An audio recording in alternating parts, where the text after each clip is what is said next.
Si no recibe tratamiento inmediato para salvar su vida, fallece en cuestión de minutos. Un ataque cardíaco ocurre cuando se obstruye parte del flujo sanguíneo que llega al músculo cardíaco por un coágulo en un vaso sanguíneo. Si el vaso no se desbloquea rápido, el músculo normalmente irrigado por dicho vaso comienza a morir. Los síntomas de un ataque cardíaco pueden incluir molestia o dolor en el pecho o en uno o en ambos brazos, cuello, mandíbula o parte superior de la espalda. Otros signos de un ataque cardíaco son dificultad para respirar, sudores fríos, náuseas o mareos.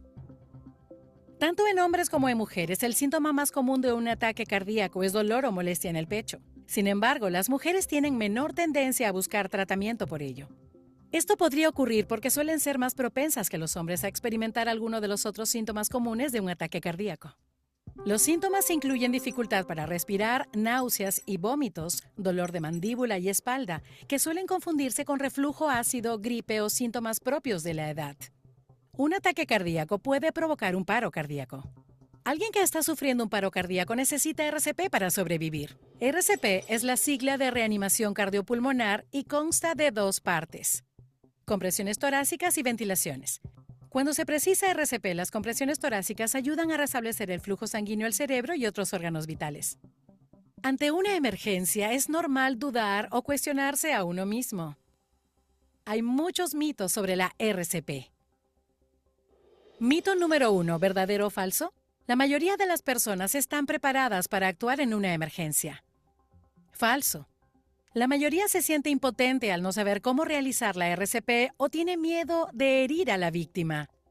Desafortunadamente, menos de la mitad de las personas que necesitan RCP la reciben de inmediato antes de que llegue ayuda especializada. Mito número 2. ¿Se puede lastimar a alguien cuando se le realiza RCP?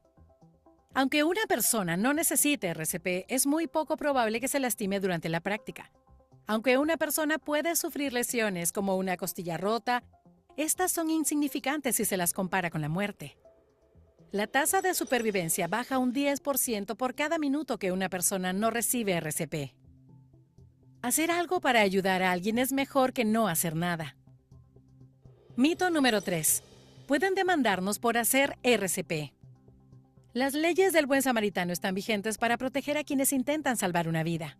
Para obtener más información sobre las leyes del buen samaritano, revise el sitio web de su gobierno local. Mito número 4. ¿Verdadero o falso? Los DEA solo deben ser utilizados por profesionales de la salud. Falso. DEA es la sigla del desfibrilador externo automático. Los DEA son seguros y fáciles de usar. Luego hablaremos un poco más de los DEA. Por ahora, solo necesitamos saber que para utilizarlo debemos encenderlo y seguir las instrucciones. Un DEA solo administrará una descarga si la persona lo necesita.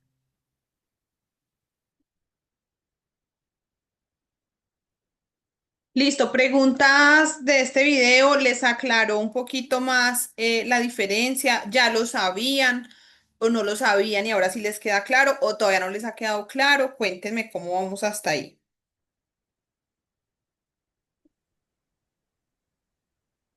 Bien, profe. ¿Clarísimo? Porque muchas de las personas lo que uno escucha que dicen es, yo no sé cuándo reanimar, o sea, mi gran duda o mi gran inquietud es a quién sí, a quién no, ¿cierto? ¿Quién requiere, quién no requiere una reanimación? De pronto dicen, bueno, a mí me entrenaron, yo sé cómo reanimar, yo me conozco la técnica, pero a ratos me quedo sin saber a quién se la aplico o en qué casos.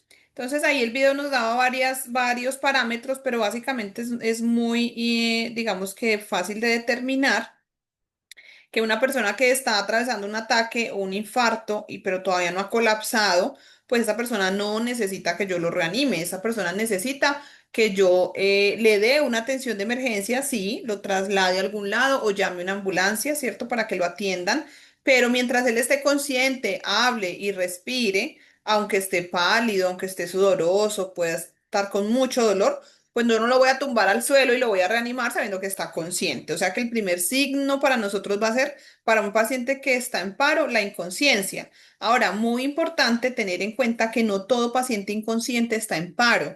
Yo puedo tener muchos casos de inconsciencia, por ejemplo, el paciente que tiene un síncope, un desmayo, pierde la conciencia por unos segundos, no me va a hablar, ¿cierto? Porque está inconsciente. Es como cuando usted está profundamente dormido. Pero si usted lo observa, la persona está respirando, ¿cierto? Usted ve que el tórax se le mueve o el abdomen un poco y usted ve que está respirando. Y ya si usted es personal de salud y le toma el pulso, usted va a sentir que hay pulso.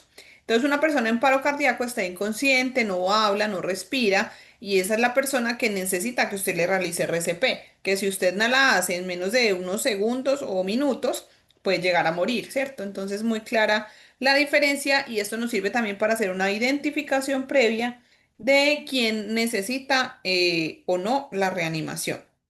Así que los pasos previos son tres prácticamente. El primero, saber reconocer si el paciente está en paro o no. Para eso siempre tenemos o enseñamos tres no que el paciente debe tener. El primero, no responde. El segundo no respira y el tercero no tiene pulso. Con esos tres no, usted puede decir, efectivamente, estoy en paro. Esa persona está en paro cardiorrespiratorio. Que no responde, ¿cómo nosotros hacemos para evaluar si responde o no? La idea es llamarlo de forma audible y táctil, o sea, como vemos en la imagencita, que usted lo mueva, lo toque de manera fuertecita para que efectivamente nos demos cuenta si hay conciencia o no, porque como les decía, puede estar muy somnoliento, o pudo haber tenido un episodio de hipoglicemia o de hipotensión y el paciente está como dormidito, pero si usted lo llama fuerte, lo toca fuerte, pues usted se va a dar cuenta si hay respuesta o no. El segundo paso sería avisar al número de emergencias, que para Medellín tenemos el número 123. Y el tercer paso es comenzar la compresión, que es lo que vamos pues a aprender a hacer en este momento. Entonces también les voy a compartir em, unos videitos para que podamos observar esta parte de resumen de pasos previos eh, y cómo podemos entonces empezar a implementar la compresión, cuáles son los parámetros que tiene, cómo se debe realizar. Entonces, por aquí.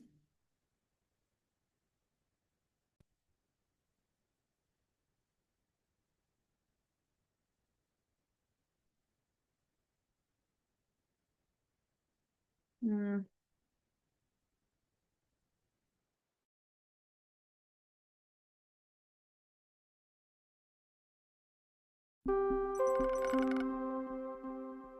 Examinemos todos los pasos para evaluar la necesidad de practicar RCP.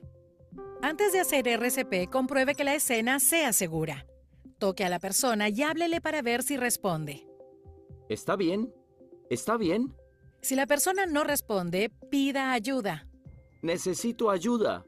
Si acude a alguien, pídale que llame al número local de emergencias y consiga un DEA. Llame al número local de emergencias y consiga un DEA. Si nadie acude y usted tiene un móvil, llame al número local de emergencias y ponga el teléfono en modo altavoz para oír las instrucciones del operador. También deberá conseguir el DEA por su cuenta. Si está solo y no tiene un teléfono móvil, deje a la persona para llamar al número local de emergencias y conseguir un DEA. Vuelva rápidamente y continúe prestando atención de emergencia.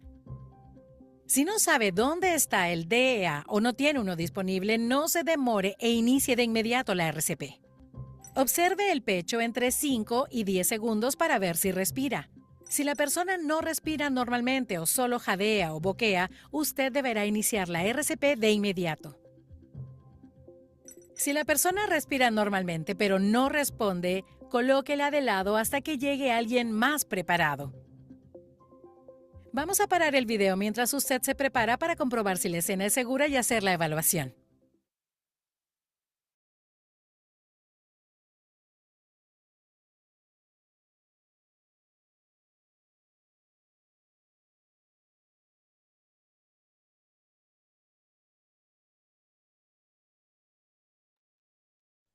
Hola. Bueno, aquí nos muestra entonces cuáles son esos pasos previos para yo determinar si efectivamente esa persona requiere o no requiere RCP. Y aunque no podemos hacer la práctica, pues vamos allí guardando el conocimiento de lo que se debería hacer. Ahora vamos a mirar entonces un poquito. Bueno, y muy importante que se mencionó en el video también, no les había mencionado, es que parte de esos pasos previos es asegurar la zona o la escena en la que yo voy a intervenir, ¿cierto? Estar seguro que ni yo ni el paciente corremos ningún riesgo en la prestada de esa atención, ¿cierto? ¿Qué les puede a ustedes parecer, por ejemplo, una escena insegura? ¿Qué podría poner en riesgo su vida o la del paciente en caso de atender una reanimación? ¿En qué circunstancias, por ejemplo? Que no haya riesgo eléctrico. Muy bien, ese es uno. ¿Qué otro? Uno muy común en la calle. ¿Cuál es el más común en la calle?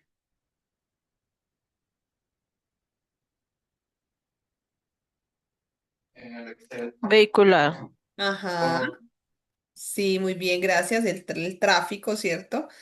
Ya si nos vamos a otros escenarios, de pronto donde haya estructuras que puedan colapsar, fuego, líquidos que sean inflamables, ¿cierto? Todas esas escenas yo tengo que asegurarlas antes de hacer la reanimación o si no puedo quedar yo también en la escena como una víctima más. Entonces vamos a mirar ya después de hacer ese aseguramiento de la escena, de haber revisado entonces si realmente estoy ante un paro, evaluando estado de conciencia, si respira, si responde, si tiene pulso, ¿cierto? Ahora sí vamos entonces a meternos un poquito ya con la técnica de la compresión. Entonces vamos a ver este videito y ya lo aclaramos también con imágenes de las diapositivas. Hablemos de compresiones torácicas y RCP usando solo las manos. Los testigos sin entrenamiento pueden realizar RCP solo con compresiones, usando solo las manos, si un adolescente o adulto sufren un colapso. Hay 2 pasos sencillos: llamar al número local de emergencias y comprimir con fuerza y rapidez el centro del tórax. Una RCP bien hecha tiene 2 partes: compresiones y ventilaciones. Las compresiones son la parte más importante de la RCP. Analicemos primero las compresiones y luego las ventilaciones. Una compresión torácica es el acto de presionar sobre el tórax. Las compresiones torácicas correctas ayudan a bombear sangre al cerebro y a otros órganos. Para realizar compresiones de alta calidad, debe hacer 4 cosas: ejercer suficiente presión en las compresiones, hacerlas con suficiente rapidez, permitir que el tórax vuelva a su posición normal después de cada una y no interrumpirlas más de 10 segundos. Mostraremos las compresiones torácicas y luego tendrá la oportunidad de practicar. Cuando realizamos compresiones, cumplimos la función del corazón, ya que en un paro cardíaco el corazón no late correctamente por sí solo. Con las compresiones, bombeamos sangre al cerebro y demás órganos vitales para mantenerlos en funcionamiento hasta que llegue ayuda especializada y el corazón pueda latir por sí solo. Comprima fuerte, a una profundidad de al menos 5 centímetros. Y rápido, a una frecuencia de 100 a 120 compresiones por minuto. Veamos la demostración. Después podrá practicar. Para hacer compresiones torácicas, mueva a la persona a una superficie firme y plana. Retire rápidamente la ropa gruesa. Si la ropa de la persona es difícil de retirar, podrá realizar compresiones sobre la ropa. Si consigue un DEA, retire toda la ropa que cubre el tórax. Los parches del DEA no se deben colocar sobre la ropa. Puede parecer incómodo retirarle la ropa a alguien, especialmente si no lo conoce, pero es un paso necesario para que los parches del DEA estén en contacto directo con la piel. Recuerde, las leyes del buen samaritano protegen a quienes actúan de buena fe. El miedo a las repercusiones legales no debería ser un obstáculo para realizar RCP. Coloque la base de una mano en el centro del pecho sobre la mitad inferior del esternón y la base de la otra mano sobre la primera. Luego, comprima con fuerza, al menos 5 centímetros. Mantenga los codos totalmente extendidos. Si usa un dispositivo de retroalimentación, su instructor le explicará cómo funciona. Cuando llegue a la profundidad correcta, puede que oiga un clic o vea una luz verde según el maniquí que utilice. En una emergencia real, no habrá retroalimentación y deberá calcular al menos 5 centímetros. Presione fuerte y rápido a una frecuencia de 100 a 120 compresiones por minuto. Los estudios muestran que es más fácil realizar la RCP con la frecuencia correcta si piensa en una canción que permita comprimir de 100 a 120 veces por minuto. La canción Stayin' Alive de los Bee Gees es conocida y el ritmo adecuado para realizar compresiones torácicas. El sitio web de la American Heart Association brinda otros títulos de canciones para realizar compresiones en la frecuencia correcta. Por último, deje que el tórax se eleve por completo después de cada compresión. Esto se llama expansión y es un paso importante para que el corazón se vuelva a llenar de sangre. El objetivo es reducir las interrupciones en las compresiones a 10 segundos o menos. Esto se aplica a todo tipo de situaciones y personas, incluso embarazadas. No se demore en realizarle compresiones torácicas a una embarazada con un paro cardíaco. Realícele RCP de alta calidad tal como lo haría con cualquier otro adulto. La RCP de alta calidad puede aumentar la probabilidad de supervivencia de la madre y el bebé. El video se pondrá en pausa mientras usted se prepara para las compresiones. Bueno, no, que pesar que no podamos hacer las compresiones como tal, pero aquí entonces nos están recordando un poco la técnica, profundidad, frecuencia, y solamente pues vamos a ver aquí cómo las hacen realmente. Y si ustedes tienen allí en su casa en este momento cómo practicar, pues las pueden hacer observando el video.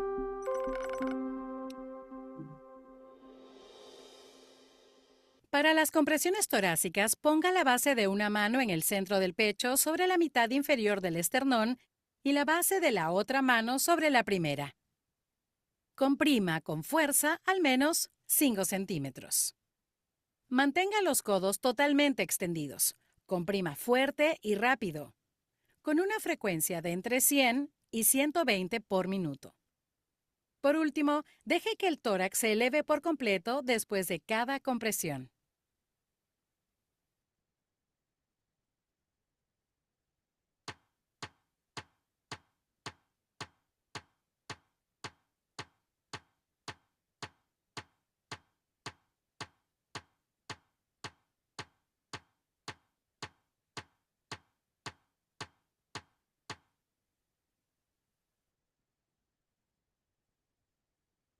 Entonces ahí nos recuerdan más o menos el ritmo, ¿cierto? No sé si ustedes ya habían escuchado acerca de las canciones y qué otra estrategia de pronto han escuchado o han implementado para llevar el ritmo, porque realmente, bueno, en cuanto a profundidad, lo ideal, como les dije, sería tener un entrenamiento presencial con simuladores que tengan ese requerimiento o ese tipo de retroalimentación. Los simuladores que utilizamos aquí para reanimación tienen unos bombillitos que si usted no los comprime a la profundidad necesaria, no alumbran o alumbran verde, alumbran rojo.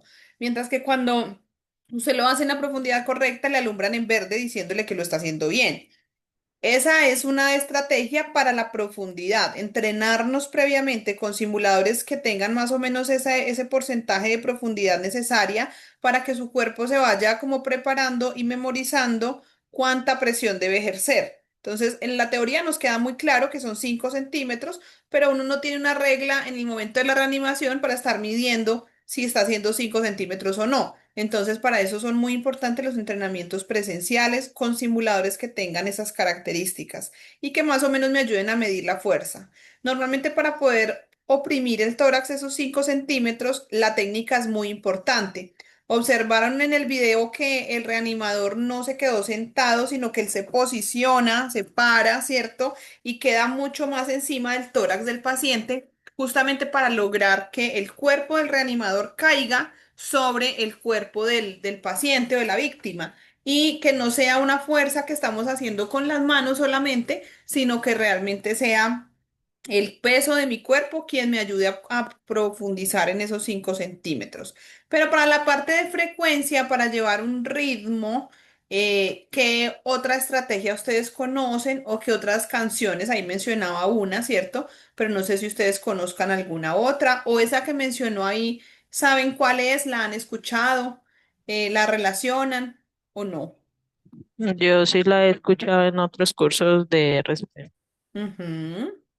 Y tiene interiorizado ese ritmo. Entonces, si usted lleva el ritmo de la canción, usted va a estar llevando el ritmo de la compresión. Otra muy común es la Macarena, que es una canción también muy antigua, ha pasado por todas las generaciones, pero tiene ese mismo ritmo, así que nos sirve. Y la AJA tiene en sus páginas también listados de diferentes canciones que cumplen con ese parámetro. ¿Qué otra opción para llevar el ritmo ustedes han escuchado? ¿Qué otra estrategia, qué otra herramienta existe para llevar ese ritmo? Que recuerden que es de 100 a 120 por minuto. ¿Saben de alguna otra?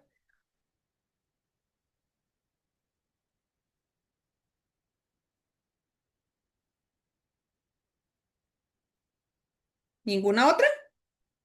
¿Quién ha escuchado hablar del metrónomo?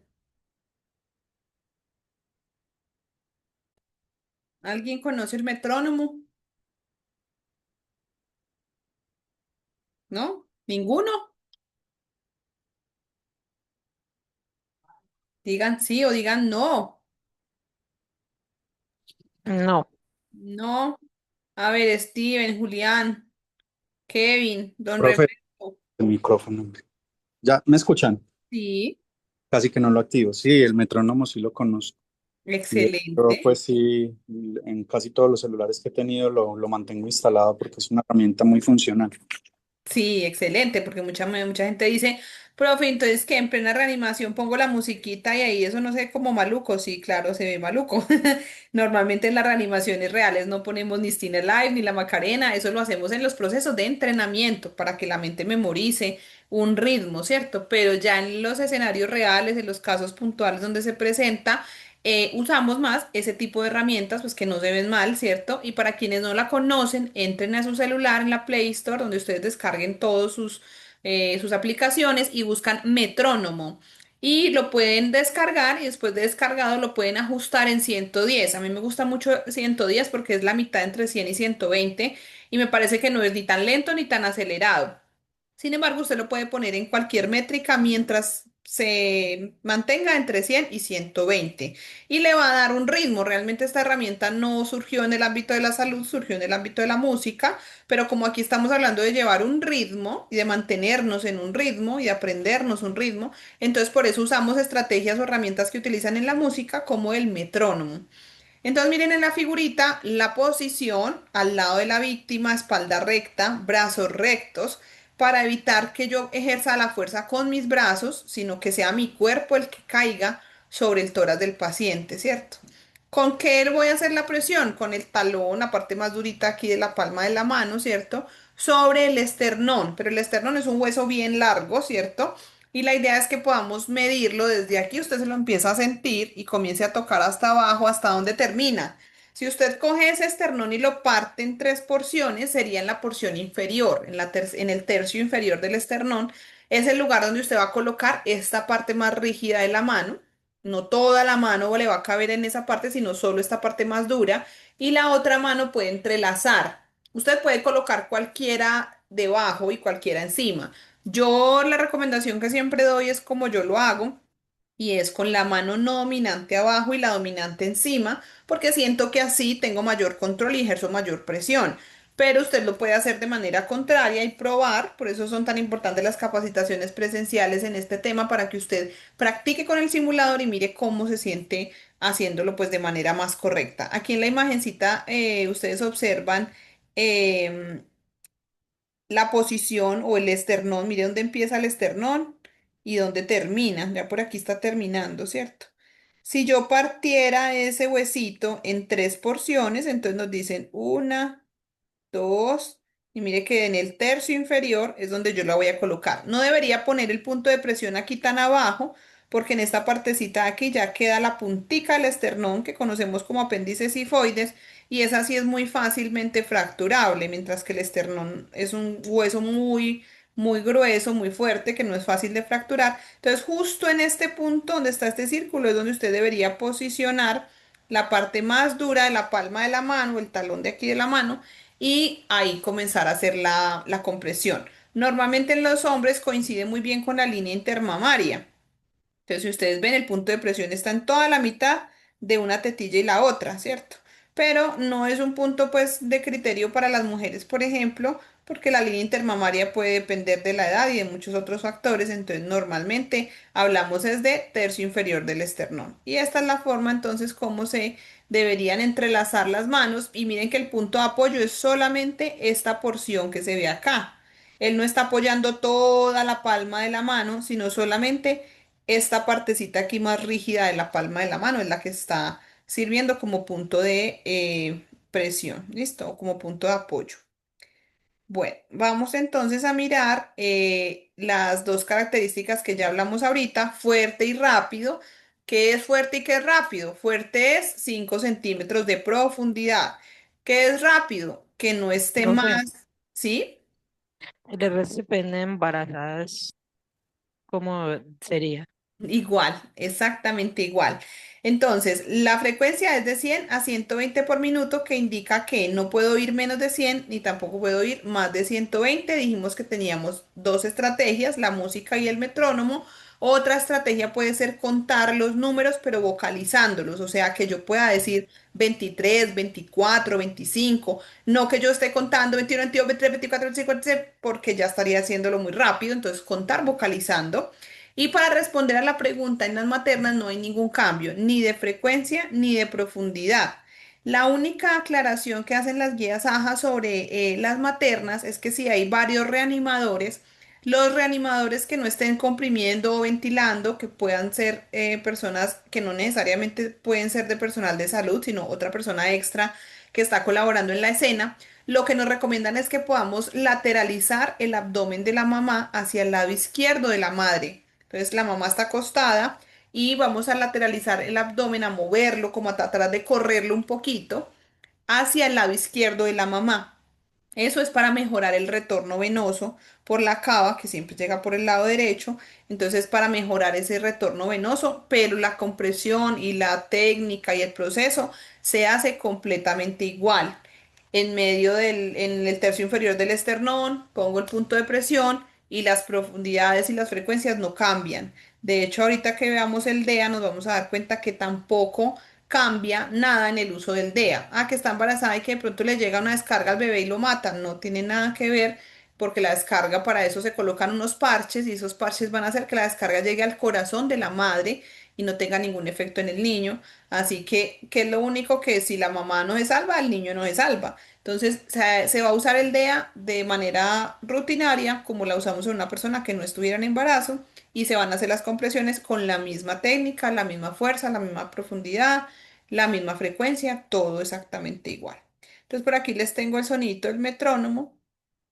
Vamos a ver si me coge. Para los que de pronto nunca lo han visto, lo han escuchado, no es un metrónomo, ¿eso qué es eso? Entonces usted lo descarga en la aplicación, lo cuadra o sí, lo pone a 110 y ese es el sonido que usted va a estar escuchando. Es decir, cada vez que usted escuche el pip, pip, pip, es las veces que usted va a tener que hacer la compresión. Y ese es el ritmo que necesitamos que nos aprendamos, que nos quede muy claro porque no deberíamos salirnos de ese ritmo. Si usted lo empieza a hacer más lento, lo empieza a hacer demasiado rápido, la calidad de la reanimación no va a ser efectiva, no va a ser la misma, no va a ser lo que requerimos, entonces va a desmejorar mucho el pronóstico del paciente si usted no lo está haciendo bien. Entonces, mantenernos en ese ritmo es un reto grande, porque a veces por la adrenalina de la situación tendemos a hacerlo muy rápido o hay personas que se enlentecen. Lo más común es que la gente se acelere mucho. Lo que más yo he visto pues en las capacitaciones y en las prácticas y en escenarios reales es que la gente lo hace demasiado rápido. Entonces, primero, no están permitiendo un buen llenado y no se llena completamente, pues no va a botar nada, ¿no es cierto? No va a perfundir nada. Y segundo, no, el reanimador se va a fatigar muy rápido, entonces no va a aguantar los 2 minutos más o menos requeridos, sino que se va a fatigar súper rápido y va a necesitar un relevo de manera más rápida. O si no tiene quien lo releve, pues se va a fatigar y no va a poder hacer las compresiones con calidad. Entonces ese es el ritmo que nos tenemos que aprender. ¿Hasta aquí alguna pregunta con frecuencia, profundidad? No, señora. Listo. Entonces, vamos a recordar un poquitico las tres fases que por lo general se van desarrollando en un paro cardiorrespiratorio. y es que los primeros aproximadamente 5 minutos la denominamos una fase eléctrica, sobre todo pues si estamos hablando de paros desfibrilables como ocurren en el caso de una fibrilación ventricular o una taquicardia ventricular sin pulso, que se beneficiarían completamente y podría incluso sacar al paciente del paro inmediatamente si se realiza en esos primeros 5 minutos. Por eso tan importante hablar siempre de priorizar el manejo del DEA, de hacerlo de manera temprana, de manera precoz, lo más rápido que se pueda, porque necesitamos aprovechar esa primera fase, esa primera etapa en la que si el problema fue eléctrico y yo le doy electricidad, probablemente problema solucionado, ¿cierto? Por ahora, porque de todas formas hay que entrar a ver cuál fue la causa exactamente para que no se vuelva a repetir. Pero es muy probable que si usted utiliza un desfibrilador, hace una descarga en un paciente que tenga un tipo de paro desfibrilable en esos primeros 5 minutos, pues no vamos a avanzar a las otras etapas que son más difíciles de manejar. Entre 4 y 10 minutos aproximadamente se habla de una fase circulatoria que ya también puede requerir entonces ya ahora sí manejo de medicamentos y otro tipo de intervenciones avanzadas que por lo general las hacemos pues ya intrahospitalariamente. Y si el paciente no sale del paro en los primeros 10 minutos, después de los 10 minutos, primeros 10 minutos, va a haber una fase que se denomina metabólica, donde ya digamos que el desbalance va a ser a nivel de todos los órganos, ya van a empezar a fallar partes de electrolitos y otros problemas que van a tener que también tener una corrección extra en una reanimación pues avanzada y que obviamente cada vez que avance de una etapa a la otra, pues vamos a ver que va a ser más difícil de pronto manejar esa fase que haber manejado la fase anterior y que el paciente tenga retorno a la circulación espontánea va a ser pues cada vez más complejo.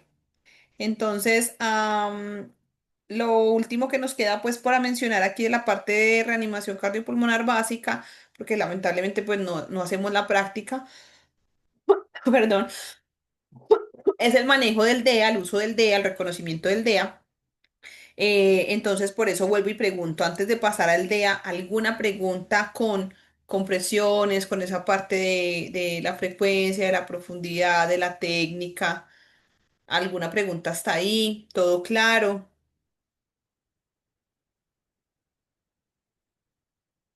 ¿Ninguna inquietud? No, Bueno, muchas gracias. Entonces seguimos con el DEA. Ustedes ven aquí en esta parte del cuadrito que les puse dos. Ay, espérenme, yo miro si de pronto, que a veces en el chat escriben y yo no me doy cuenta. Bueno, por aquí en esta partecita les coloqué en una imagencita DEA o DESA. Gracias, Carlos Mario. Dice que todo muy claro. Bueno, entonces por aquí tenemos DEA o DESA. ¿Qué significa DEA? Aquí están las palabras que significan o las letras. Desfibrilador externo automático. Este DESA significa desfibrilador externo semiautomático, ¿cierto? Entonces tenemos de los dos. Tanto el automático como el semiautomático tienen un manejo muy similar y tienen algo muy positivo y es que requieren un mínimo entrenamiento para utilizarlos.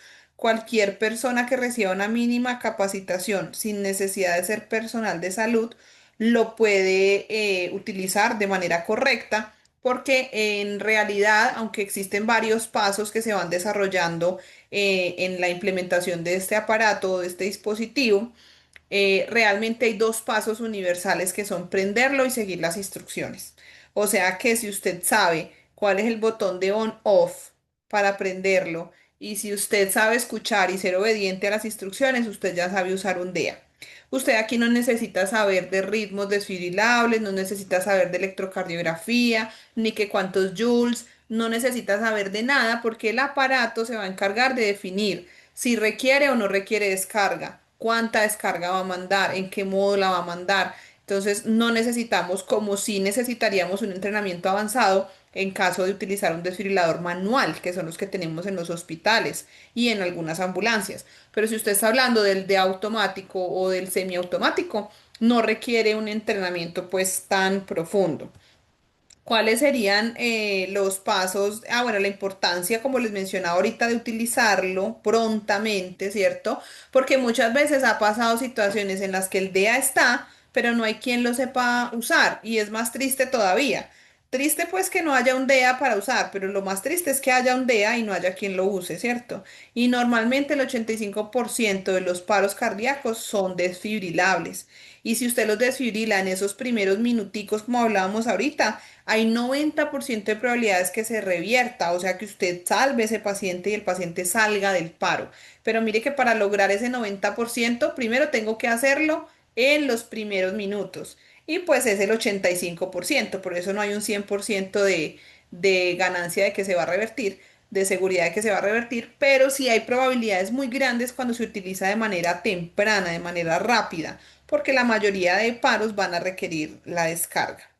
Entonces aquí vamos a conocer un poquitico más sobre el aparato y ahorita les muestro también un videíto para que terminemos de aclarar dudas sobre el DEA.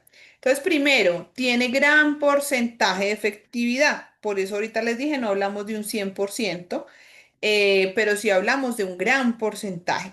¿Por qué no tiene el 100%? Porque no todos el 100% de los paros son paros desfibrilables y porque no se cuenta a veces con el dispositivo antes de los primeros 5 minutos. Por eso la efectividad va bajando un poco.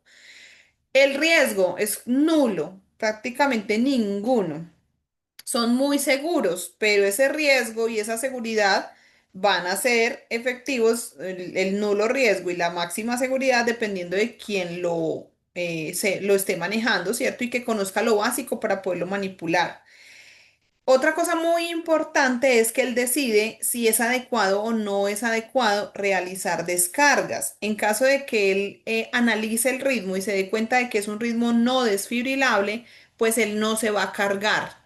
Como él no se carga, no va a haber posibilidad de que yo me equivoque y le mande una descarga a un paciente que no la requería.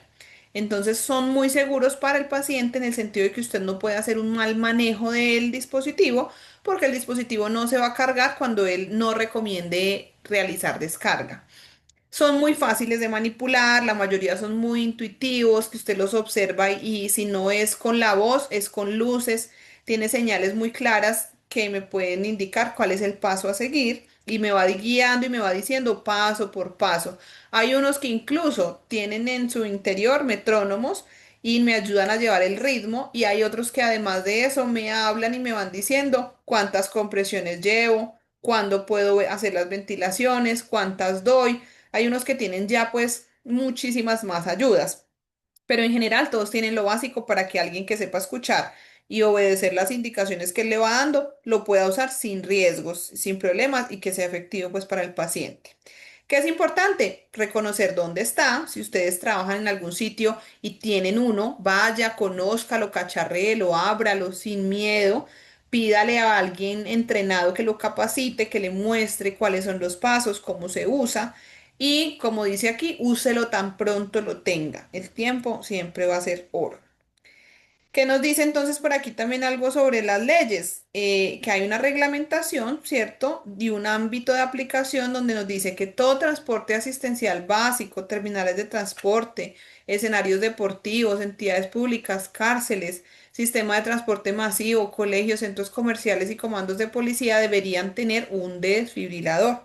Si no lo tienen, están yendo contra la ley y sobre todo lugares donde pues haya afluencia de gran personal, ¿cierto? Donde se concentren muchas personas, debe haber siempre por reglamentación un DEA. Entonces, aquí les resumí en estas imagencitas los pasos, sin embargo ya les voy a mostrar un videíto después de esta que es primero encenderlo, no sé si ven aquí en la imagen, esta imagen para nosotros es muy común, todos los dispositivos electrónicos y hasta electrodomésticos tienen esa imagen, por lo tanto, aunque no diga on o no diga que de ahí se prende, pues uno por lo general cuando ve esa imagen, uno ya sabe que desde ahí se prende cualquier dispositivo. Dime, Juan.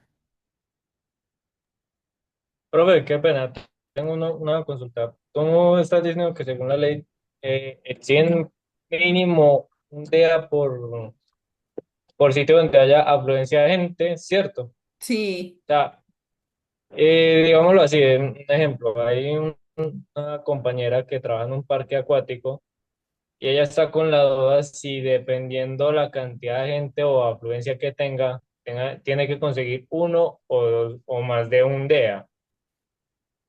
Bueno, pues lo que yo tengo entendido es que debe haber uno. Que si ya pasa de, te voy a averiguar el dato, que la pregunta es, por ejemplo, que si pasa de 100, de 1000, de 500, entonces ya no necesito uno, sino dos. No tengo claridad sobre eso, o sea, no tengo conocimiento para asegurarte ya que sobre tanta cantidad de personas debe haber dos o tres DEAs que sí tienen que tener mínimo uno. O sea, aquí, por ejemplo, en la universidad tenemos uno y aquí te estoy hablando de alrededor de 2000 personas en diferentes horarios, porque en estudiantes son como 1000 y pico. En trabajadores, pues yo creo que viene siendo también gran cantidad. Aquí tenemos empresas, aquí tenemos viviendas. Entonces, sí o sí, aquí ya nos pasamos los 1000, 2000 personas en diferentes horarios, pero sí constantemente están entrando y saliendo diferente cantidad de personal. Entonces aquí tenemos uno en la portería principal. Y mira que siempre es harta cantidad de gente. Pero voy a averiguarte de aquí a la tarde y si tengo algún dato te lo cuento si de pronto existe una norma que exija según cantidad tener más de uno, porque sí la desconozco hasta el momento. Ok, profe, muchas gracias. Listo, bueno, con gusto. Entonces seguimos con la segunda imagen. Aquí nos muestra dónde van los parches. Normalmente los parchecitos tienen unas figuritas ahí en el mismo parche que me muestra y me dice si lo debo colocar debajo de la clavícula derecha o lo debo colocar debajo de la tetilla izquierda o del seno izquierdo en caso de la mujer. Normalmente esta puede tener una sigla que es la R de right, o sea, del lado derecho del paciente, no del lado derecho mío, sino del lado derecho del paciente, y esta va a tener una L de left que indica lado izquierdo del paciente, ¿cierto? Entonces tienen la sigla, la letra, y aparte tiene la imagencita que me ayuda a identificar exactamente dónde debe ir posicionado. El parche tiene un adhesivo, ese adhesivo hay que quitárselo para poder que él se pegue a la piel. Como ustedes observan en la imagen, no hay ropa, tiene que ser directo a la piel y tiene que quedar muy bien adherido, muy bien pegadito todo. No es que solamente le pegué la puntica, sino todo muy bien adherido. Otra recomendación es en los niños, por ejemplo, la figurita que trae, va a traer una figurita que muestra como la carita del niño y otra va a mostrar como si fuera el cabello, como si fuera la parte de atrás. Se va a ver así como una bolita rellenita que indica que ese es el que va por detrás y este va por delante. Porque en los niños no se coloca izquierda, derecha, sino se coloca uno adelante y uno atrás. Entonces me va a mostrar cuál es el que va adelante y cuál es el que va atrás. Entonces, que quede muy bien adheridos. Hay cosas que pueden impedir que se adhiera, como por ejemplo mucho vello o agua o sudor. Entonces, esos hay que resolverlos porque la idea es que si el parche no se adhiere, no va a poder leer. Otra cosa que el parche tiene es un gel conductor que me va a ayudar no solamente a conducir, sino a aislar la electricidad de la piel para que el paciente cuando reciba la electricidad no se queme la piel. Entonces, normalmente en los manuales, cuando lo hacemos con los manuales, nosotros aplicamos el gel. Aquí no es necesario aplicar nada porque el parche ya lo trae. Por eso es tan automático o semiautomático, porque todo viene ya como bien diseñadito y no necesitamos nada extra. Después de haberlo encendido, yo simplemente voy a escuchar las instrucciones que me va a dar. Por lo general, la primera instrucción que va a dar es que coloque los parches sobre el pecho desnudo del paciente en tal y tal posición, o el parche me va a indicar en qué posición. Por lo general, después me va a decir que conecte el cable en el dispositivo, ¿cierto? Ahí me va a mostrar en dónde. Ya ahorita les voy a mostrar uno de los que tenemos acá para que también lo puedan observar. Hay algunos que este cable ya lo trae conectado, viene como pegado, o sea, ese cable no se suelta. En ese caso, pues usted no tiene nada que hacer con el cable, pero si el cable viene despegado, entonces él le va a dar la indicación de que lo conecte. Normalmente siempre que usted conecta el cable, en cuanto lo haya conectado, él va a comenzar con un proceso que es este que vemos en la figurita de abajo, que es el proceso de análisis. En el proceso de análisis es muy importante que nadie, ni siquiera usted mismo, esté tocando al paciente. Por eso los pasos no son al contrario. Él nunca le va a decir que primero colecte los electrodos y que después conecte el parche. Porque si usted conecta el electrodo, él ya va a estar analizando. Y si usted está colocando apenas los parches, pues él lo que va a estar analizando es el ritmo suyo tocando al paciente y va a hacer una interferencia con el análisis y puede que el análisis sea erróneo. Entonces siempre, por lo general, los pasos van a ser primero los parches para que usted ya después no tenga que estar tocando al paciente. Y en cuanto conecte el electrodo, él va a empezar a analizar. ¿Qué nos va a pedir el DEA en ese momento? Que usted se aparte, que todo el mundo se aparte, que nadie lo toque, para él poder hacer un análisis correcto del ritmo del paciente. En eso se puede tardar unos segunditos, unos 5, máximo 10 segunditos. Y cuando él ya haya logrado analizar el ritmo, él le va a dar una decisión que él tomó o va a hacer una determinación. Esa determinación, según el análisis que él hizo, puede ser, uno, que no recomienda descarga o dos, que sí recomienda descarga. Entonces, él toma la decisión de sí o de no. Si él dice que no recomienda descarga, ¿qué le va a decir? Que continúe haciendo RCP. En ese caso, el DEA no se va a cargar, no hay una energía eléctrica por ahí pendiente, nada, no va a pasar nada, simplemente continúe haciendo RCP. Y algunos, como les decía, empieza a sonar el metrónomo. Entonces empieza pi, pi, pi, pi, le va a dar el ritmo para que usted continúe la RCP. Pero si él dice sí, sí recomiendo descarga, entonces él le va a decir ahora que se va a cargar. Entonces él empieza a decir sí recomiendo descarga y ahora le va a decir cargando. En ese momento de carga, cargando, en ese tiempo él se puede tardar a veces entre 15 hasta 18 segundos cargando. ¿Qué podemos hacer mientras él se va cargando? ¿Podemos hacer compresiones? Sí, porque la idea de las compresiones es parar lo mínimo posible. O sea que mientras él carga, yo podría volver a tocar al paciente nuevamente y seguir comprimiendo, porque en ese momento no está analizando ni tampoco estoy descargando. O sea que es un momento que yo puedo aprovechar para comprimir. Después de esos segunditos, este botoncito que por lo general dice shock y tiene una señal como de un rayo, le va a alumbrar y va a sonar de pronto algún pitico y el aparato va a decir que por favor se aparte, que ya se aparte porque va a descargar. Entonces le vuelve a dar la alarma de apartarse y el botón alumbra. Cuando le diga que se aparte, usted le debe hacer caso porque quiere decir que ya en algunos, los que son automáticos completamente, el botón alumbra, le dice que se aparte y ¡pum! La descarga se va solita, sin que usted oprima ningún botón. Por eso si usted no se apartó, no le hizo caso, usted se puede estar llevando una descarga. Entonces, con esos automáticos hay que hacerle mucho caso. Hay otros semiautomáticos que el botón alumbra, le dice que se aparte y luego le dice oprima el botón de descarga. Entonces, si le dice que oprima es porque no son del todo automáticos, son semiautomáticos y hasta que usted no oprima el botón, la descarga no se va. Entonces, antes de usted venirse a oprimir este botoncito, lo primero que tiene que hacer es asegurarse que nadie lo esté tocando y ahora sí, con toda seguridad, oprimir el botón de descarga. En ese momento, pues el paciente va a tener una contracción de su cuerpo, la descarga le va a llegar y el aparato le va a decir que continúe haciendo RCP, que vuelva nuevamente a hacer las compresiones y que en 2 minutos él va a volver a hacer el análisis del ritmo y le va a decir qué paso sigue o qué continúa. En algunos casos el ritmo puede cambiar de desfibrilable a no desfibrilable, entonces en algunos casos le va a decir que sí recomienda, en otros casos que no recomienda, pero él le va a ir guiando en el proceso. Que es importante que no lo apaguemos, que no lo desconectemos, que no le quitemos los parches durante el proceso de reanimación, porque durante esos 2 minutos, incluso que dura entre un análisis y el otro, si él capta algún retorno de la circulación, algún cambio en el ritmo del paciente, él se lo va a detectar inmediatamente. Entonces nos sirve en parte como monitor también para censar el ritmo del paciente durante toda la reanimación. Obviamente que para hacer un censo de ritmo real, real, bueno, correcto, sin interferencias, yo debería parar la reanimación. Entonces el censo como tal, él lo hace cada 2 minutos. Pero si en el intervalo de esos 2 minutos llega a sentir alguna cosa, también nos va a estar avisando. Pero normalmente paramos para que se pueda hacer un censo sin ningún tipo de interferencia, sin que yo lo esté tocando, sin ningún tipo de compresión. Esos serían básicamente los pasos. Sin embargo, les voy a mostrar entonces un videíto donde explica un poco mejor los cuidados o algunas situaciones especiales que debemos considerar para usarlo.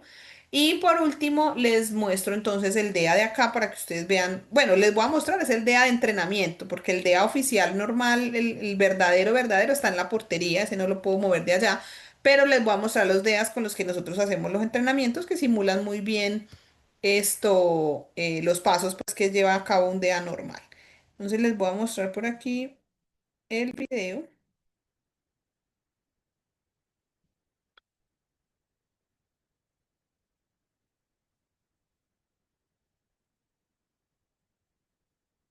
del uso del DEA.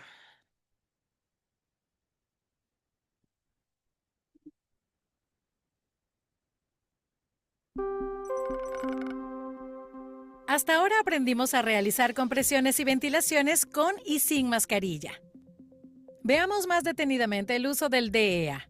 Un DEA es un dispositivo capaz de administrar una descarga al corazón de una persona que está sufriendo un paro cardíaco si es necesario. Aunque esté a mitad de la RCP, use el DEA apenas llegue. La RCP con DEA aumenta al máximo las probabilidades de salvar una vida. Si es posible, use un DEA siempre que practique RCP. Durante un paro cardíaco, el corazón tiembla y deja de bombear sangre. El DEA le administra una descarga para restablecer el ritmo cardíaco y que vuelva a bombear. Para usar un DEA, enciéndalo pulsando el botón correspondiente o levantando la tapa. Una vez que lo encienda, oirá las indicaciones que le dirán qué hacer. Los DEA pueden tener 2 juegos de parches, uno grande para adultos y otro pequeño para niños. Use los parches grandes si la persona tiene 8 años o más. Luego hablaremos sobre el uso de los parches pequeños en niños menores de 8 años. Es posible que ya haya retirado parte de la ropa de la persona para la RCP, pero deberá retirar toda la ropa que cubre el tórax de la persona antes de usar un DEA. Los parches del DEA no se deben colocar sobre la ropa. Es importante que los parches del DEA solo toquen la piel de la persona. Retire la película posterior de los parches y póngaselos a la persona. Siga las indicaciones de los parches. No es necesario que retire las joyas de la persona, ya que no interfieren con la colocación de los parches y no están en contacto con ellos. No presentan un peligro de descarga para la persona ni para el reanimador. Sin embargo, se debe retirar la ropa interior junto con la ropa que cubre el tórax, ya que suele interferir con la colocación correcta de los parches. Enchufe el conector de los parches al DEA y siga las indicaciones. Controle que nadie esté tocando a la persona mientras el DEA analiza el ritmo cardíaco y antes de pulsar el botón de descarga. Si el DEA recomienda una descarga, le indicará que sea parte de la persona o no la toque. Si el DEA le indica que no toque a la persona, asegúrese de que nadie lo haga, ni siquiera usted, y diga algo como apártense o aléjense antes de pulsar el botón de descarga. En cuanto el DEA administre la descarga, reanude las compresiones torácicas. Después de esta demostración, podrá practicar con un DEA de entrenamiento para ver cómo funciona. Al usar el DEA, debe tener en cuenta algunos casos especiales. Si la persona tiene vello en el pecho, este puede impedir que se peguen los parches. Si el vello impide que los parches estén en contacto con el tórax, el DEA debería indicar que los compruebe. En ese caso, presione los parches para adherirlos. Si el DEA solo tiene un juego de parches, deberá rasurar rápidamente la zona para poner los parches. Si su DEA tiene 2 juegos de parches grandes, puede hacer lo siguiente. Aplique uno sobre el vello torácico y si el vello impide que los parches estén en contacto con el tórax, tire con fuerza de los parches para arrancar el vello. Vuelva a pegar el otro juego de parches sobre la piel. Un tórax mojado también puede ser problemático. Podría ser que la descarga circule a través del agua entre los parches, impidiendo una descarga efectiva al corazón. Si la persona yace sobre agua, se la debe trasladar de inmediato a un lugar seco. En cambio, si la persona está acostada sobre nieve o un charco pequeño, puede usar el DEA. Si el tórax está cubierto de agua o sudor, séquelo antes de conectar los parches. Pero hágalo rápido. No es necesario que esté totalmente seco. Algunas personas tienen marcapasos o desfibriladores implantados justo donde se colocan los parches. Estos dispositivos son como un bulto redondo o cuadrado más pequeño que una baraja de cartas. Si aprecia este bulto, evite poner los parches justo encima. Tampoco los coloque sobre un parche de medicamento. Si hay uno en el lugar donde necesita poner el parche del DEA, retírelo y limpie rápidamente el tórax antes de aplicarlo.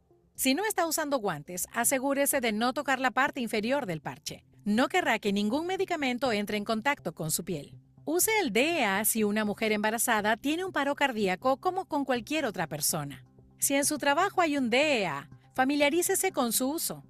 Sea del tipo que sea, acuérdese de encenderlo en primer lugar y siga las indicaciones verbales que le guiarán durante el resto del proceso. En el DEA encontrará material de emergencia como tijeras, rasuradoras, paños, guantes y un dispositivo de barrera. Estos objetos también se encuentran en un kit de emergencia o primeros auxilios. Pausaremos el video para que el instructor realice una práctica con un DEA de entrenamiento. Estos simulan el funcionamiento de un DEA real sin administrar descargas. Bueno, preguntas con el video, ya un poquito más claro. Ahí nos dio ya información extra. Les voy a mostrar por aquí el que tenemos acá de entrenamiento. Ah, bueno, se me olvidó decirles que hay algunos que usted los destapa, inmediatamente se prenden. O sea, él comienza a hablar, quiere decir que ya se prendió y no necesita prenderlo. Pero si usted lo saca o lo destapa y no ocurre nada, pues lo primero que va a hacer es encenderlo. Miren el botón de encendido, como tiene la imagen que les decía universal. Este incluso dice on, off, encendido, apagado. O sea que este es súper específico. Entonces vamos a aprenderlo y vamos a escuchar. Este es un dispositivo de capacitación únicamente. No emitirá descarga.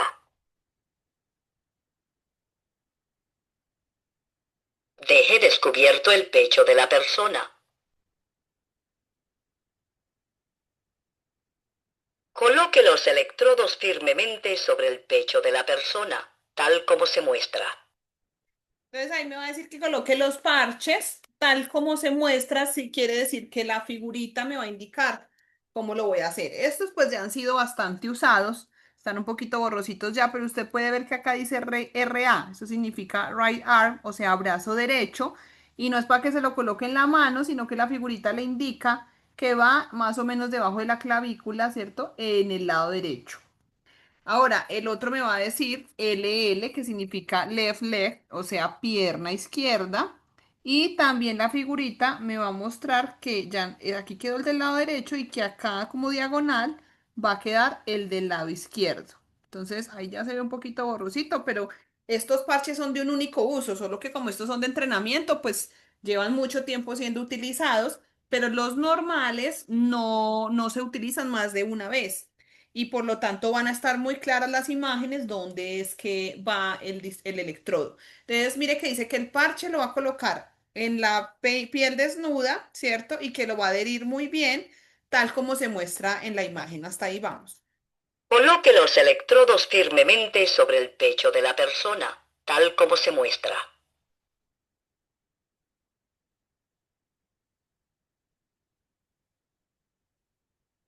Conecte el cable de los electrodos. Ya me está dando entonces otra instrucción y miren que Revise está el conector. alumbrando el botón y fuera de eso me está diciendo que lo revise, que no he conectado nada, entonces que lo Revise revise. el conector y los electrodos. Y miren cuando yo lo conecto lo que va a hacer inmediatamente el aparato. Revise el conector y los analizando el ritmo cardíaco. Apártense. Entonces, inmediatamente yo conecto el electrodo, él va a comenzar a hacer el análisis y me va a decir que nadie lo puede tocar durante el periodo que él está haciendo esa lectura. Analizando el ritmo cardíaco. Apártense. Se recomienda descarga. Si ustedes observaron, notaron que hay como unos 3, máximo 5 segundos en el periodo que él se tarda en analizar. Y en cuanto él analiza, va a dar una determinación o va a decir qué decisión tomó. Vamos a ver en este caso. Se recomienda descarga. Cargando.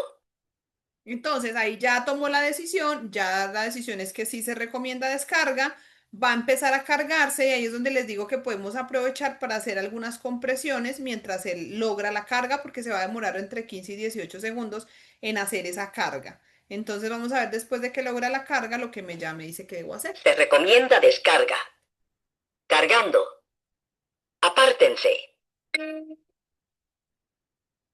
Apártense. Oprima el botón de descarga. Entonces ahora sí, él ya se cargó, pero ya el botón alumbró, pero mire que este es semiautomático, este no manda la descarga si yo no lo oprimo, por eso la indicación es oprima el botón de descarga. Apártense. Oprima el botón de descarga. Shock. Y si yo lo oprimo ya, Se ha dado una descarga. Comience 5 ciclos de RCP.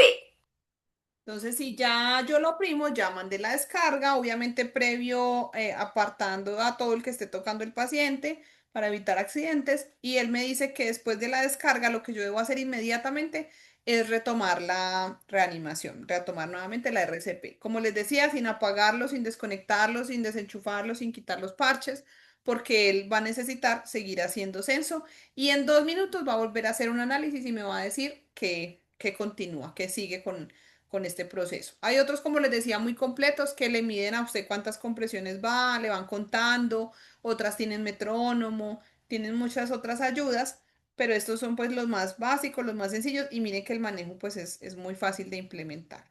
No sé si donde ustedes están trabajando o en algún lugar ustedes hayan tenido la posibilidad alguna vez de ver cómo funciona o de usarlo, o por lo menos que sí haya uno donde ustedes están y si no lo conocen, no lo han usado, pues tómense el tiempito, pídale a la persona que está a cargo del dispositivo que se los deje ver, que les deje mirar cómo más o menos ese funciona, si es automático, semiautomático, em, o cómo realmente funciona para que en el momento que les toque usarlo no pierdan tiempo, no tengan temor y pues lo hagan de la mejor manera. No sé si tengan alguna pregunta entonces hasta ahora.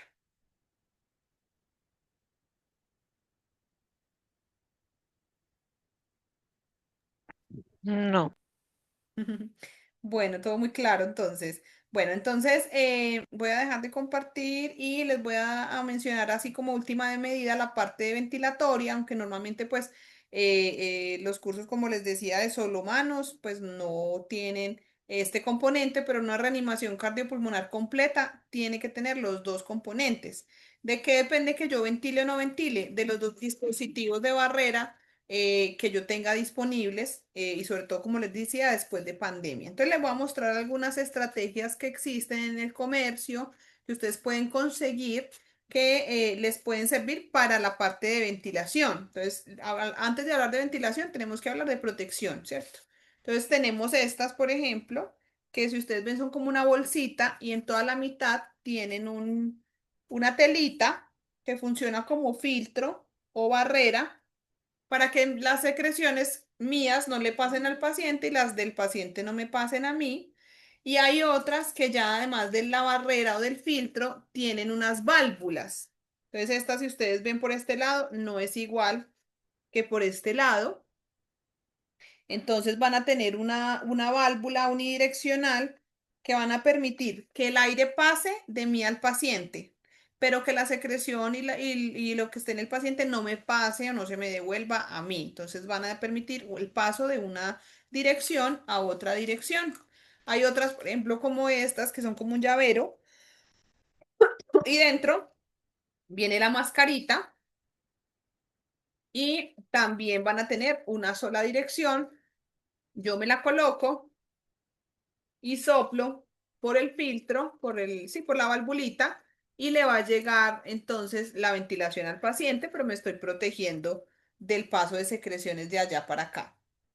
Esas son algunas, hay otras mucho más cachezuditas como esta, que estas se conocen como pocket y tienen incluso su cajita, ¿cierto? Al sacarlas, ellas vienen así como por decirlo, dobladita, y yo lo que voy a hacer es sacarla, desdoblarla, sacarla y aquí ya me va a quedar lista para usar. Entonces aquí para ponérsela al paciente, ahí está el filtro, si ustedes pueden ver, la barrera. Y también está la válvula que va a hacer que solamente pase aire de aquí hacia donde el paciente y no se devuelva. Todas estas son de un solo uso y ninguna de ellas protege contra COVID, tuberculosis o alguna de esas infecciones, porque aunque no pasa la secreción directamente, pues estos virus son bien pequeñitos y sí pueden atravesar esas barreras y sí nos pueden contagiar. Lo único que se usó en pandemia que permitió un 99% de seguridad eran los filtros HME, como este o como este, que no sé si los han escuchado, como nariz de camello. Y son filtros que se colocan entre el BBM y la máscara. Entonces ya el BBM ya es un dispositivo como tal para ventilar, ya no es solamente de barrera, sino es un dispositivo para ventilar. En esta parte comúnmente se conecta la máscara y la máscara es la que va al paciente, ¿cierto?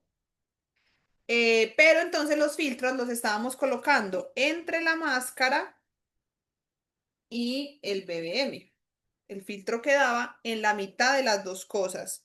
Y ese filtro iba a hacer que todos los aerosoles que generara el paciente se quedaran en el filtro y no fueran pues contagiosos para mí como reanimador. Si ustedes ven adentro tiene como una cosita blanca, ese es el filtro, este también lo tiene. Por ahí se alcanza a ver más o menos. Entonces, eso era lo que estábamos pues usando en pandemia para que pudiéramos hacer una ventilación sin riesgo para el reanimador. ¿Qué es importante con el uso del BBM o las máscaras de bolsillo como esta? O ya la máscara que se empata al BBM? Primero que hay varios tamaños, ustedes van a ver que esta es muy chiquitica, esta ya es más medianita, esta es más grande. Si yo las pongo así junticas para que ustedes las puedan observar, pues los tamaños van a ir variando. Hay aproximadamente unas 6 medidas distintas o 6 tamaños diferentes y yo debo escoger muy bien el tamaño del paciente, de que el paciente requiere para que no le quede muy grande ni muy pequeña.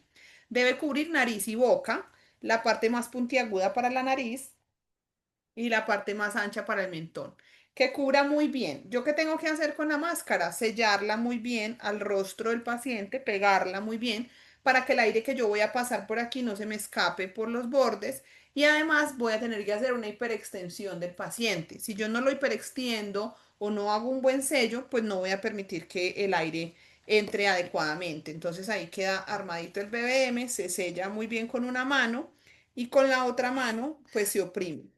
Importante de estas bolsas de BBM que tengamos claro que aproximadamente un tercio de lo que trae acá es lo que el paciente necesita. Esta trae aproximadamente de 1.200 a 1.500 mililitros de aire y normalmente un paciente adulto va a requerir aproximadamente unos 400, 500. Si ustedes quieren hacer el cálculo exacto, son 7 mililitros por kilo y entonces un paciente promedio puede estar entre 400 o 500 en cada ventilación. Así que no es necesario que en cada ventilación usted lo prima todo, sino que simplemente con un tercio, una tercera parte de lo que trae la bolsa, con eso va a ser suficiente. ¿Cómo yo sé que estoy ventilando bien al paciente? Porque el paciente debe hacer extensión en el tórax, debe levantarse, ¿cierto? Y esa es la mejor retroalimentación de que sí estoy haciendo una correcta ventilación. Entonces, para terminar, les voy a poner un videito para que puedan observar un poco mejor cómo es que se hace la ventilación con estos dispositivos. Tenemos varias formas para ventilar. Una es boca a boca, que boca a boca normalmente lo hacemos si es un familiar, ¿cierto? Nosotros por lo general no estamos dispuestos a poner la boca ante un desconocido y es totalmente válido, respetable que no lo hagamos. Pero si yo digo, y si me toca a un familiar y yo lo quiero hacer, bueno, les vamos a mostrar aquí cómo es la técnica. La otra opción ya es con una mascarilla facial como las que les mostré o un dispositivo de barrera.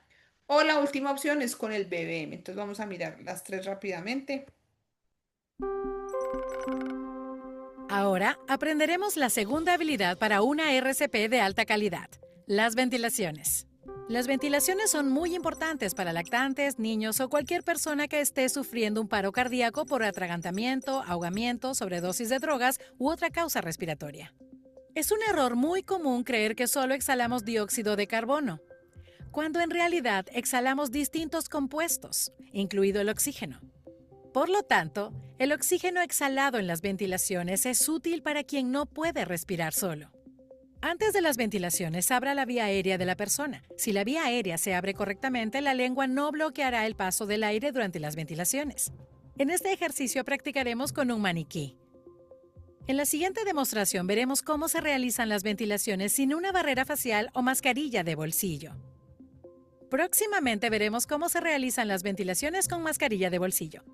Pero ahora su instructor le dará una barrera facial y paños desinfectantes para el maniquí. Las barreras faciales son dispositivos relativamente económicos y una gran incorporación en cualquier kit de primeros auxilios. Vea esta demostración, después podrá practicar. Recuerde, no tarde más de 10 segundos en las ventilaciones para interrumpir al mínimo las compresiones. Para abrir la vía, siga estos pasos.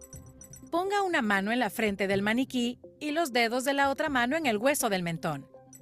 Ahora, eche la cabeza hacia atrás y levante el mentón para elevar la lengua, alejarla de la parte posterior de la garganta y abrir la vía aérea. Es importante no presionar en la zona blanda del cuello ni bajo el mentón, ya que la vía aérea podría bloquearse. Con la vía aérea abierta, cierre la nariz de la persona con los dedos pulgar e índice. Inspire normalmente, ponga la boca sobre la boca del maniquí. Realice 2 ventilaciones de 1 segundo por vez. Mientras realiza las ventilaciones, observe si el tórax del maniquí se eleva. El mejor indicativo de que las ventilaciones surten efecto es ver que el tórax se eleva. Si con la ventilación no observa elevación torácica, vuelva a colocar la cabeza en su posición normal. Abra la vía nuevamente inclinando la cabeza hacia atrás y elevando el mentón. Haga otra ventilación y compruebe si el tórax se eleva. No interrumpa las compresiones más de 10 segundos para dar 2 ventilaciones. El video se detendrá mientras se coloca en posición para realizarlas.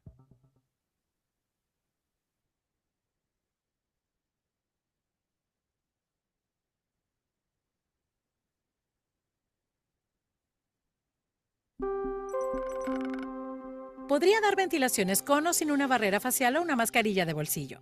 Si está en su trabajo, su empresa puede proporcionar este tipo de equipo de protección individual para usar en la RCP. Muchos kits de primeros auxilios también tienen estos materiales. Existen diferentes tipos de barreras faciales y mascarillas de bolsillo en distintos tamaños para adultos, niños y lactantes. Asegúrese de utilizar el tamaño correcto. Estos materiales son de plástico y cubren la boca y la nariz de la persona. Las barreras faciales son una pieza de plástico delgada y flexible de un solo uso, que interponen una barrera con el maniquí u otra persona. Compruebe que la barrera facial esté bien colocada sobre la boca y realice ventilaciones tal como lo haría de boca a boca. Las mascarillas de bolsillo son dispositivos de barrera reutilizables que se pueden desinfectar entre un uso y otro. Suelen ser de plástico duro, con una válvula de una vía, y evitan el contacto directo con sangre, vómito o una enfermedad. La válvula de una vía es por donde se realiza la ventilación. La mascarilla de bolsillo puede no estar incluida en un kit de primeros auxilios normal, pero la AHA recomienda agregarla. Puede que tenga que montar la mascarilla de bolsillo antes de usarla, pero normalmente es tan simple como darle forma y conectar las 2 piezas. Por cierto, utilice la válvula de una vía proporcionada para la práctica de hoy y luego deséchela. Veamos ahora cómo realizar las ventilaciones con mascarilla. Vamos a demostrar cómo se colocan y se utilizan. Después podrá practicar las ventilaciones usando una. Arrodíllese junto al maniquí. Póngale la mascarilla sobre la boca y nariz. Si la mascarilla tiene un extremo estrecho o en punta, póngalo en el puente de la nariz con la parte ancha cubriéndole la boca. Incline la cabeza hacia atrás y eleve el mentón mientras presiona la mascarilla contra el rostro del maniquí. Es importante lograr un buen sello entre la cara y la mascarilla mientras eleva el mentón para mantener abierta la vía aérea. Con la mascarilla colocada, ventile 2 veces mirando que el tórax se eleva. Mientras realiza las ventilaciones, observe si el tórax del maniquí se eleva. El mejor indicativo de que las ventilaciones surten efecto es ver que el tórax se eleva. Recuerde, si el tórax no se eleva con la ventilación, vuelva a abrir la vía y recoloque la mascarilla para obtener un mejor sello.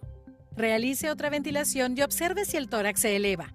No debe interrumpir las compresiones más de 10 segundos. Si no hay elevación torácica, vuelva a comprimir fuerte y rápido en el tórax. Ahora practicaremos las ventilaciones con mascarilla. El video se pondrá en pausa para que pueda montar la mascarilla y colocarse.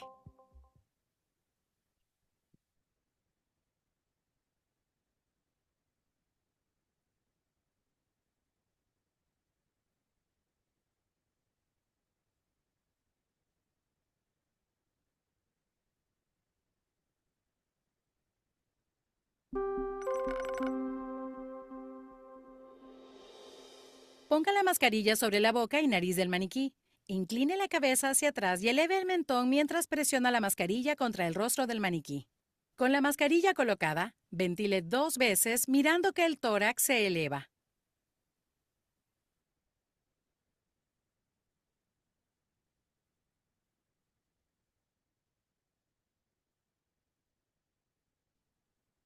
Bueno, en este no tenemos de BBM, no hay videitos de demostración de BBM, pero ya se los había mostrado acá y la técnica es muy similar, solo que con una sola mano vamos a tener que hacer el sello. Nos recomienda que hagamos una C y con estos tres deditos una E para fijar el mentón, para fijar la parte de arriba y después con la otra mano vamos a oprimir el BBM. O sea que con solo esta mano yo tengo que hacer todo el sello completo y con esta otra mano vamos a oprimir.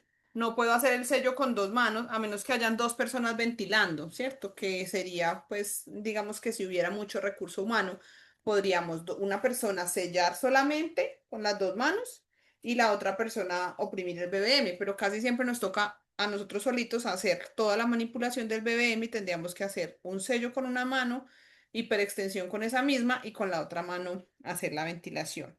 Bueno, esa es la información pues que tenía para darles en este primer componente, en la primera parte de RCP básica. Invitarlos nuevamente pues a que puedan adquirir de alguna manera una capacitación presencial en este tema donde ustedes puedan poner en práctica esa información que hasta ahora hemos aprendido o recordado más bien, porque yo creo que no es la primera vez que hablan sobre este tema de reanimación básica. Entonces, por acá bienvenidos cuando puedan tener acceso a alguno de estos cursos de manera presencial. ¿Tienen alguna pregunta de esta temática antes de dar cierre para irse a almorzar? Profe, no, todo perfecto, muchas gracias. Listo, con mucho gusto. Entonces a las 2 de la tarde retomamos conmigo nuevamente. Yo ya voy a cerrar la sala para ir descargando la grabación de esta mañana. Y en la tarde nuevamente vamos a revisar las asistencias que llevamos registradas hasta ahora, por si de pronto se me pasó alguien por asistencia, pues podamos tener las asistencias hasta ahora claras de quienes están aquí juiciosos en el curso. Entonces continuamos de 2 a 6 con primeros auxilios. Que tengan un feliz almuerzo y nos vemos ahorita. Gracias. Muchas Listo, gracias. profe, gracias. Ahorita en la tarde nos vemos. Listo, pues gracias. Feliz almuerzo. Muchas gracias. Muchas gracias, profe. Nos vemos en la tarde.